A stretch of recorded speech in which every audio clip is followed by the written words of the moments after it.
نحمده ونصلي على رسوله الكريم اما بعد فاعوذ بالله من الشيطان الرجيم بسم الله الرحمن الرحيم رب اشرح لي صدري ويسر لي امري واحلل عقدة من لساني يفقهوا قولي۔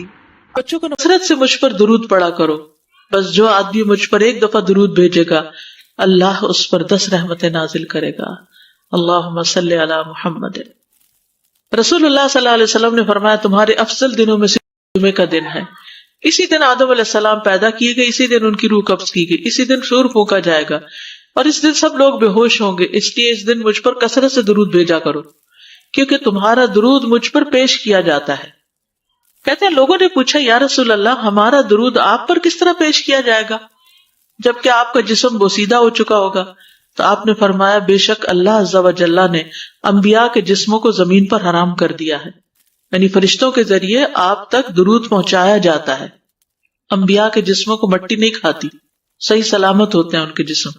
سورۃ الکہف پڑھنا، نبی صلی اللہ علیہ وسلم نے فرمایا جو شخص جمعہ کے دن سورۃ الکہف پڑھتا ہے تو اس کے لیے دوسرے جمعے تک نور روشن رہتا ہے۔ غسل کرنا، ہر بالغ پر جمعہ کے لیے جانا ضروری ہے اور ہر وہ شخص جس پر جمعہ کے لیے جانا ضروری ہے اس پر غسل ہے، یعنی اس کو لازمی غسل کرنا چاہیے، اللہ یہ کہ کوئی مجبوری ہو دیے جاتے ہیں۔ پھر مسواک کرنا، جمعے کی سنتیں بتاتے ہوئے آپ نے فرمایا اور تم پر مسواک کرنا لازم ہے۔ اچھا لباس پہننا، نبی صلی اللہ علیہ وسلم نے فرمایا اگر ممکن ہو تو جمعہ کے لیے اپنے کام کاج کے کپڑوں کے علاوہ 2 کپڑے اور بنا رکھنے میں کیا حرج ہے؟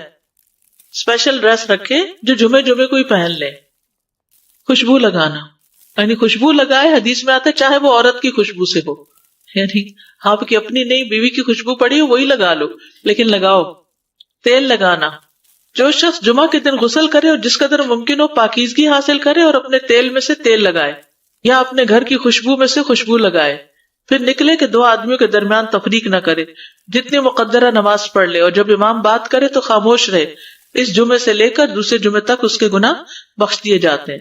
جمعہ کا وقت، سورج ڈھلتے ہی جمعہ پڑھنا، سورج ڈھلتے ہی جمعہ پڑھنا، اول وقت جمعہ پڑھنا، بہت لیٹ نہیں کرنا چاہیے۔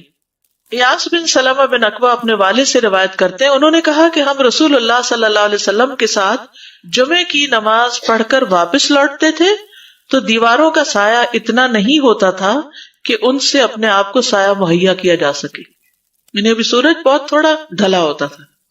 ہاں گرمی کی شدت میں تاخیر کی اجازت ہے۔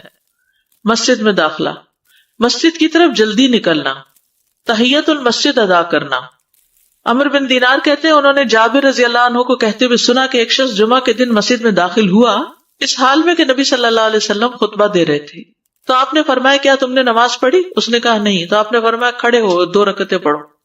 اب یہ بڑا اہم مسئلہ ہے، مسجد میں داخل ہو چاہے خطبہ ہو رہا ہو 2 رکعت پڑھے بغیر نہ بیٹھو، ٹھیک ہے؟ اور یہ کیا ہے؟ دراصل تحیت المسجد، یہ جمعے کی سنتیں نہیں ہیں، یہ کیا ہے؟ تحیت المسجد ہے، اور مختصر پڑھی جائیں، یعنی امام جب خطبہ دے رہا ہو تو چاہیے کہ 2 رکعتیں پڑھے اور دونوں میں اختصار کرے۔ نماز سے قبل ہلکا بنانے کی ممانعت، مثلا آپ جلدی چلے گئے تو یہ نہیں کہ ایک گروپ بنا کے آپس میں گپ شپ شروع کر دیں، نہیں، سیدھے ہی لائنوں میں بیٹھیے۔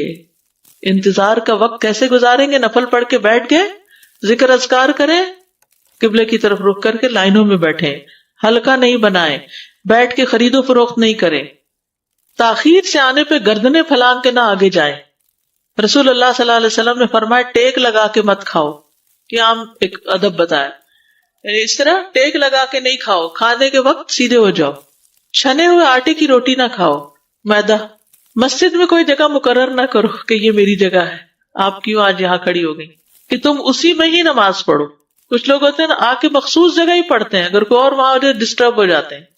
اور جمعہ کے دن لوگوں کی گردنیں نہ پھلانگو، ورنہ اللہ تمہیں قیامت کے دن لوگوں کے لیے پل بنا دے گا، کیونکہ بہت اذیت کی بات ہے نا، بیٹھے ہیں لوگ باقاعدہ بعض اوقات کندھوں پہ ہاتھ رکھ کے اس کو تنگ کر اس کو تنگ کر، تو یہ نہیں کرنا چاہیے۔ اگر آپ کو اٹھنا بھی پڑ گیا بیچ میں تو واپسی پہ پیچھے کھڑے ہو جائیے، اگلی لائن مل جائے گی۔